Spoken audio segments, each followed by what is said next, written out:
Welsh nation became the Welsh nation state, what some radical leftists think is morally good and how the world should work is not how the world actually works. Because if you drop one self-serving psychopath into a progressivist hippie commune of horoscope-reading vegans singing Kumbaya, within 1 week there will be rival factions trying to kill each other as he begins destroying them to ascend to power. And that's just basic science. See Dr. Jordan Peterson. We're already selling our souls to the superstate for the purposes of immediate gratification. And so Wales would be joining a global chessboard, not a global community. That we live in a competitive world is not in itself a reason against Welsh independence if you genuinely wish to be treated like adults. But I'm not seeing many within the Welsh nationalist movement who seem to understand how utterly sheepish Welsh politics is and how much the world is run by wolves. This is a wolf's world. This is Ben Llewellyn, and this video is about the global chessboard Wales will be joining, rather than some imagined global community which does not exist.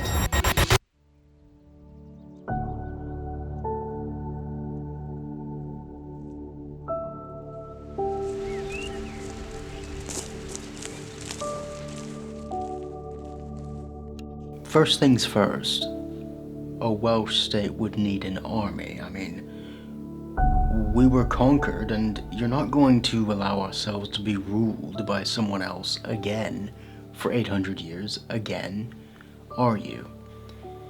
I mean, if you don't learn that lesson after 800 years of being ruled by someone, and you don't even want an army, as many pacifistic type radical left Welsh nationalists do, then you haven't even learned the basic first principle of governing yourselves. NATO would be a likely option, considering that we're not in any situation that's similar to Ireland at all. We have this thing to our east that we have to be concerned about on our own island, England, and we can't just take neutral positions as Ireland has, because there are other considerations. We have to be on good terms with England or we will be wiped out again. Every 200 to 400 years the English have a national temper tantrum about their identity, because if you look back far enough in history, they don't come from Britain, so they're looking at the French and the Germans and they don't want to be that, and that hurts their feelings. And they usually take it out on Wales, Scotland and Ireland, because they have more of a, dare I say, aboriginal aspect. So we have to be aware that these English temper tantrums exist, because if Wales were a state, we would be the closest thing that the English people have ever had to a mirror.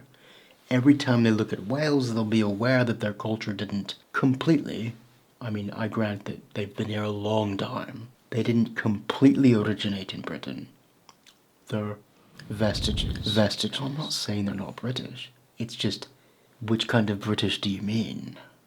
And a Welsh state is going to have to make a very big choice. What is our cultural inheritance? Are we going to tap into that Britishness? That Welsh-speakingness? Which is surely the deepest, most rightful claim to the British inheritance out of any living culture on this island. And that's going to rouse in the brewing conscience of those temper tantrums across the border quite often. So yeah, we're going to need an army.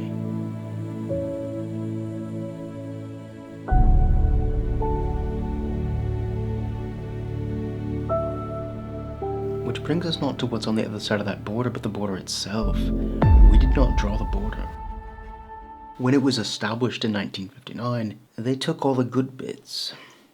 They took bits which were historically an intrinsic part of our culture away from us forever. Shropshire, the Golden Valley of Dyffryn Aur. Communities which were at that point still Welsh speaking, they lopped them off and put them into England, because the map is now drawn so that it makes us more difficult to unify. The low bits, I mean, the mountain dwellers that romanticize the mountain life may not like it, but to control a country you need to control the fertile low bits, and that is what they took out of the border. So we see today, for example, like hospitals and resources both sides of the border, we're going to have to come to an agreement with England on several things along the border. We may have to redraw it in places if we can negotiate, because the present border makes no cultural sense. It makes no historical sense. And going further into England, the rivers originate in Wales, feeding England. Our agriculture is sold in English towns.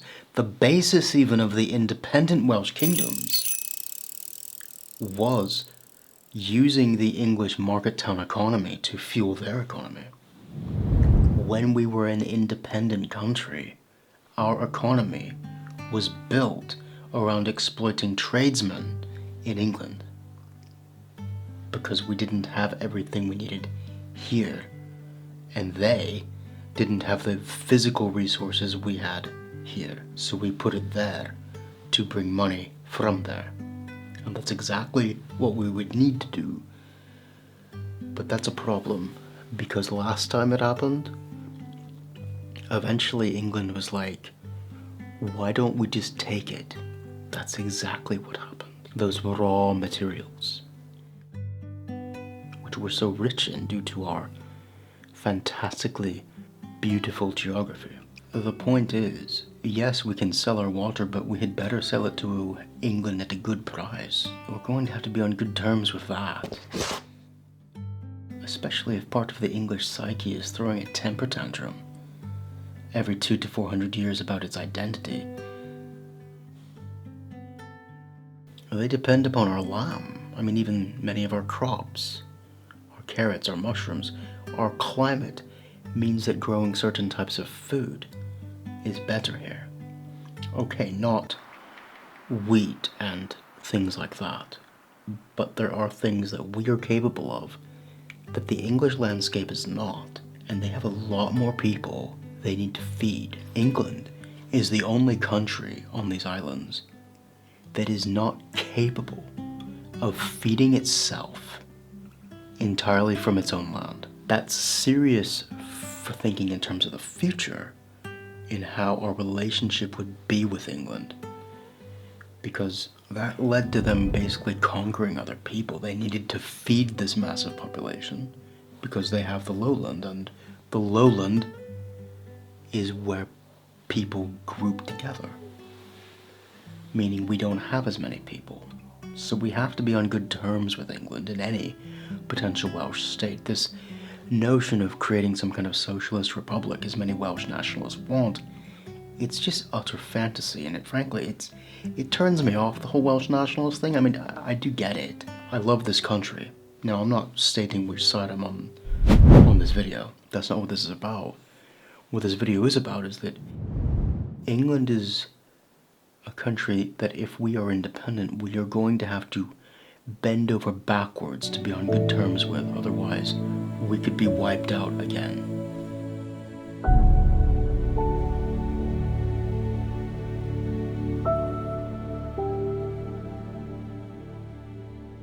And we have a reason as well, culturally. Cornwall is like a country trapped in England. And if we are independent, we're going to have cultural investments in the survival of certain cultures. If Cornwall and its language survive, that's a winning investment for us. We need that to survive. If communities on the English side of the border survive with a Welsh identity, that's a win for us. We need those to survive for the centuries to come, for future investments, for our business, for our cultural security. And our cultural security is going to be bifurcated, because we have this language issue. Yes, I want Cymraeg to be the dominant language in this country again. But if we join the Anglosphere entirely, then it makes us it makes it more difficult to fight for our own interests, because it just blends into England and Ireland and America without any truly significant difference. But if we have our own language, that accentuates the fact that British is, as in Brythonic, is a cultural ethnicity rather.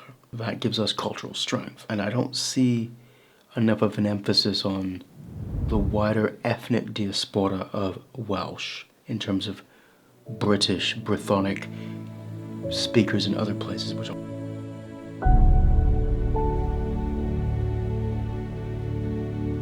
The diaspora. Any country needs to protect its own cultural heritage and legacy, and that means people with an ethnic or cultural heritage connected to you, you look after first.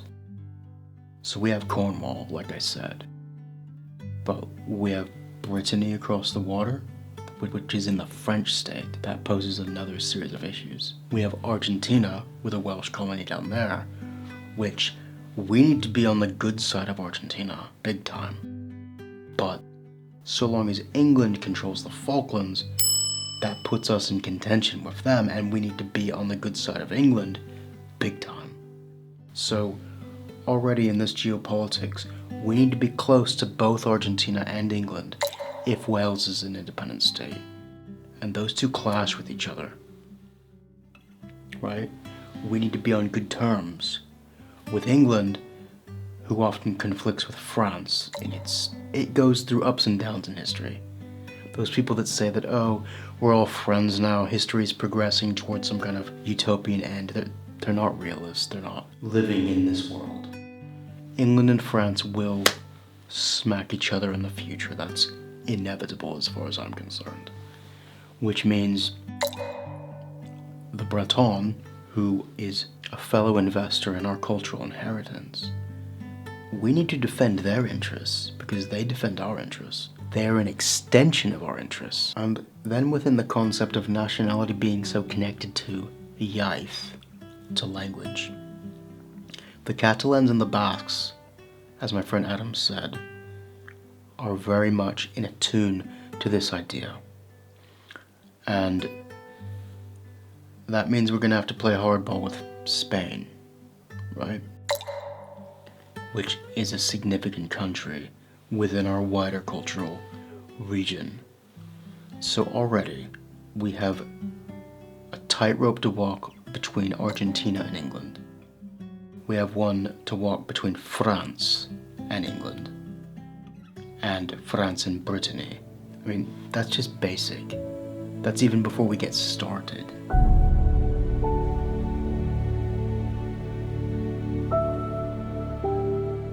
So a lot of Welsh nationalists go on and on about Ireland, but I don't really see much of a relationship there. Yeah, I mean, they're nice people, I'm happy to be friends with them, but in terms of political interest for our country, there's no real benefit to partaking in their interests for us. We need to be closer to England and Scotland than we do Ireland, just because we share the same island. I mean, what they do in Northern Ireland, I mean, I don't care. To me, it's like two religious nutters fighting in an attic. Get me away from that mess, right? I'm not trying to downplay Ireland here. It's just that some in Wales seem to overplay anything connected to Ireland because they see some grand archetype of evil within the British establishment. And Ireland is some kind of sanctified holy grail to reach, which is, for me, my main thing of importance is the Welsh language. And Ireland did not do so well on that front. But there is the Irish language. I mean, if that grows, yeah, Ireland would be more in our interests. But I don't see historically that there's much connection between us even. There's no real connection between us and, well, most Welsh adopted Protestantism and they did Catholicism. There's no real deep connection in terms of political alliances that I can see. I mean, aside from a few fringe nutters. I just don't see why Welsh nationalists obsess so much over Ireland, when the fact that they lost their language basically is what we're trying to avoid.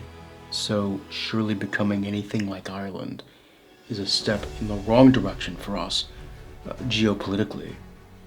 And in terms of becoming a wealthy country, if the Welsh nation became the Welsh nation state, they went down, the Irish went down the Thatcherism route, basically, bringing in banks and headquarters and lowering business taxes, then a flood of EU cheap labor migration. They basically did English-style economics 2.0. Is that really what you want for Wales? I mean, that's basically what Ireland did.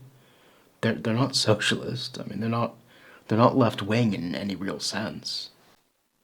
So, I mean, if Welsh nationalists keep romanticizing Ireland, well, why aren't you conservatives, basically, if you want to be like the Irish?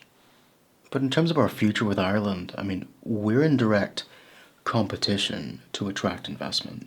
We share a waterway. I mean, we're not going to be hostile with each other, no, but in terms of appealing to investors and business and markets, they are going to be our top competitor. They will be the ones who we're trying to pull business away from into Wales most. So, I don't quite get why a lot of Welsh nationalists look to Ireland so much, when that's our main competition.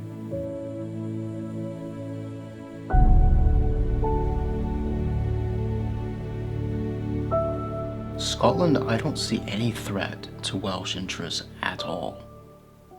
I see an excellent friendship possible there because economically and culturally, their strategy seems to be to appeal and project more towards the Scandinavian sphere, which is really good for us.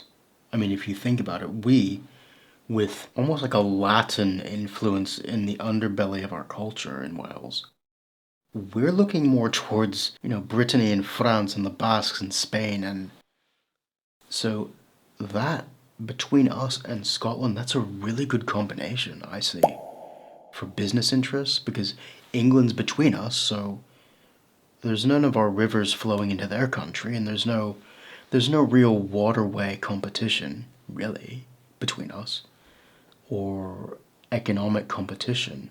Everything that they do complements us and our interests politically and economically, and vice versa, us them. We're good at biomarine tech and agriculture, and they use a lot of those products, and we don't actually sell quite the same agricultural products either, because they've got a slightly different climate, which, again, is really good for us.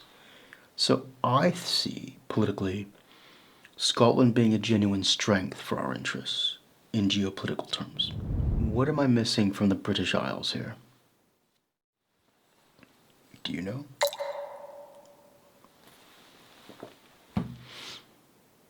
The Isle of Man is an economic powerhouse on the sly. Tax havens all around, sprinkled about. And we're going to have to consider this, because if we're going to appeal to investors, we're going to need to have access into the Isle of Man and have an attitude that is very finance sector friendly. Ireland realized that, eventually, and then they boomed. Hopefully we won't take as long to realize the obvious, because the Isle of Man is like a funnel for all kinds of business dealings, and I'm not gonna say shady, it's just how the world works. I mean, you have a piece of paper that says you own a company, and then people underneath it get shares, and you give that paper to someone else, and they own the company, and they get the money. I mean, that's literally all it is.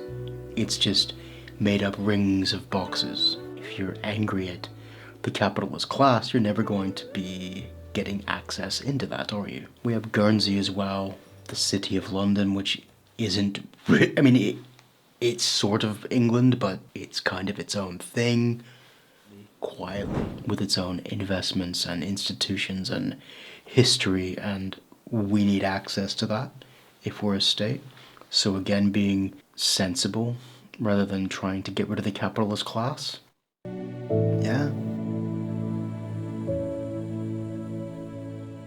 These British Isles are complicated, and you think they're complicated with all the layers of the United Kingdom.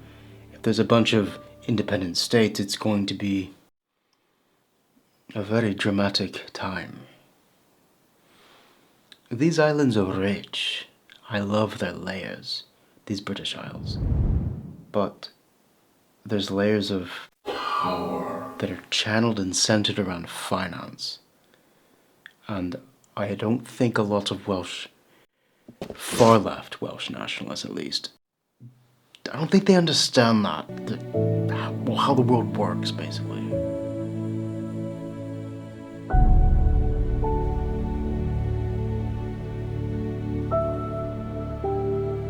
Internationalism across the 20th century was the right move.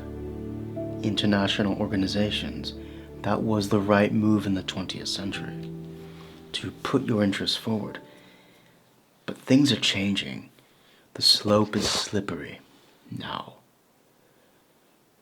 Agencies and interests are taking over things like the United Nations to work against democracy. And so when I look at things like the European Union and the United Nations, lesser extent the British Commonwealth, which would be very, very good for us, which is very, very good for us. But these interests, or rather the interests within these organizations, it's a very scheming, political, cloak and dagger kind of thing. And I look at the European Union, and I campaigned for Europe. It breaks my heart that we left Europe, but I respect the vote. And the more I look at it, Europe is splintering, it's going to break apart. Yeah, I campaigned for it, to stay in. I understand that it appears to be splintering, or appears to have waves of discontent through it, which will probably break it apart. We cannot depend upon that access in the future. And for the United Nations, as someone who's clearly very pro-Israel, I'm clearly pro-Israel, and I see dictatorships and jihadists and these weird neo-Marxian, intersectionalist, post-colonial agencies taking over that institution. I don't see much of a future in it for any country. I personally think within our lifetimes, the United Nations will go. Not that way, but some way. If a Welsh state existed, we would need to be on that chessboard. But I hope we would be with the free nations. France, right now the United Kingdom, Canada, America, dare I say Israel, on the side of Taiwan, Ukraine, on the side of the light, not on the side of, these angry people in our streets. These angry people in our streets, these mobs basically calling for the deaths of Jews in our streets.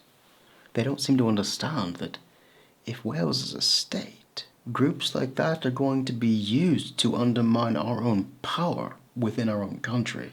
We don't know that nefarious actors are in those things at the moment. I have to assume they are, because that's what happened in Lebanon. Outside powers manipulated the splits within and broke it to pieces and turned it into I'm not going to insult Lebanon. I've met a couple Lebanese people, lovely people. But what happened to Lebanon is a lesson for Wales. They weren't politically astute enough early. They had different groups within their country, dominated by Christians at the time. Different segments of Islam came in. Different foreign actors, Russians, Americans, Iranians, Israelis, all of these, playing parts of Lebanon off of itself. There's no reason why this kind of thing could not happen in Wales. That in itself is not an argument against independence. In fact, if you want to be treated like adults, this is the world of adults. This is how the world is. And when I have seen Yes Cymru march, and they seem to think, not all of them, I mean, some of them are lovely people. Some of them seem to think that independence is some kind of magic pill to a socialist utopia, and I mean, that's just naive.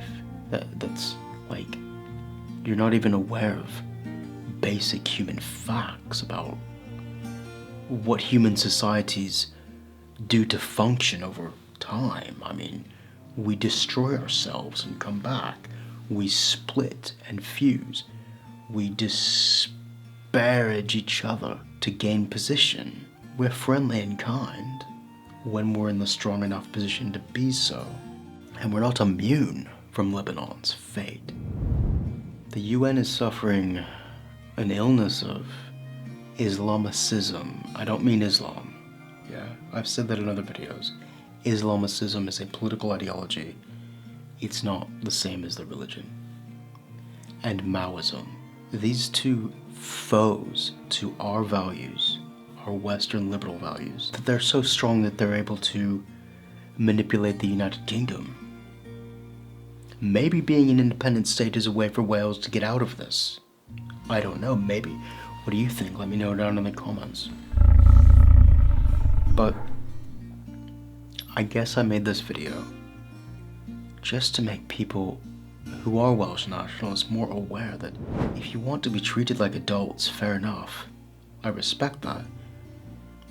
But it means that the world out there is not nice. It's not some get rid of the landlord's paradise. How the world works is that crazy. It's a chessboard. And